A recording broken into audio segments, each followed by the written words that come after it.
취재를 시작하게 된 건데 그 술집에서 조용히 혼자서 맥주 마시고 있는데 올해 20살 된 친구들이 와가지고 저한테 질문하더라고요. 대마초 하러 오셨냐고. 그냥 피자집인데요.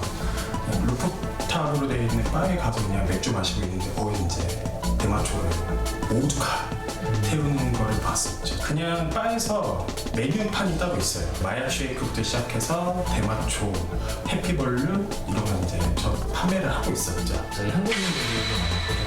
네, 많이 봤습니다. 뭐 대마를 하시는 20대 이제 분들도 많고, 그다음에 50대 같은 경우는 이제 해피벌룬을 이제 하시는 분들도 많고 있죠. 국내 들어가지고 혹시라도 대마초 생각나면 어떻게 할 거냐? 라고 그때는 생각 안 날 거다. 그래도 국내에서도 구할 수 있는 방법이 있지 않을까라고 되물었던 게 사실 좀 되게 충격적인 인상이었거든요.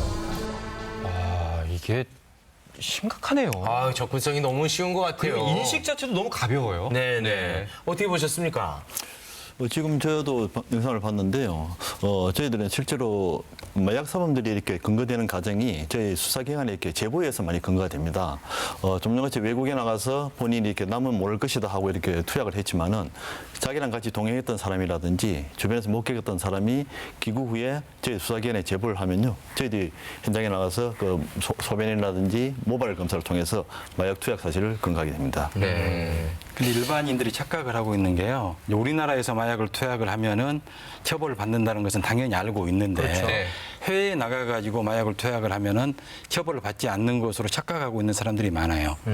근데 우리나라 사람 같은 경우에는 외국에 나가더라도 우리나라 법을 적용을 받거든요. 그래서 우리나라 법에서 금지를 하고 있으면은 우리나라 법에 따라서 처벌을 받는 겁니다. 네. 예를 들어서 도박 사건 같은 경우에도 라스베가스 가서 우리나라 사람이 카지노에 가서 도박을 하게 되면은 그 나라에서는 합법이지만 그렇죠. 우리나라에서는 도박죄로 처벌을 하는 것과 같은 논리거든요. 네. 그거를 이제 속인주의라고 하죠. 그렇죠. 예, 속인주의라고 공부 많이 그러죠. 했습니다, 제가. 네네. 전문 용어 또 한 번 또 이제 과시를 하시네요. 네네. 그럼 뭐 또 안 똑똑하다고 막 이런 글들 올라오거든요. 네. 그 처벌 이야기가 나와서 그런데요. 그 말로는 처벌된다 하는데 사실 사람들이 많이 공분하는 지점이 이거 너무 솜방망이 처벌 아니냐, 아니면 혹시 봐주기 수사 아니냐 이런 이야기 많이 나오거든요. 특히나 이번에 네. 이제 보도된 것이 재벌 3세들이 많았단 말이죠. 네. 그래서 뭔가 좀 특혜성으로 솜방망이 처벌하는 거 아니냐. 이게 합쳐져가지고 더 화가 나고 있는 네. 그런 상황입니다. 어떤가요? 아니, 너무 약한 거 아닙니까? 마약 사범에 대한 처벌이 예전에 비해서는 상당히 약화된 것은 맞습니다. 제가 그 평검사 시절에 마약 검사를 활동을 했을 때는 마약 사범은 원칙적으로 구속 수사를 했었고 기소가 되더라도 네. 대부분 실형이 선고가 됐거든요. 네. 근데 우리나라 같은 경우는 이제 마약 청정국이라는 환상에 빠져 있거든요. 환상에 빠져 있다 보니까 마약 사범에 대한 중요성에 대한 인식도가 굉장히 낮아진 겁니다. 그러면서 수사라든가 재판 과정에 있어서도 굉장히 약하게 처벌되는 그런 경향으로 오게 됐어요.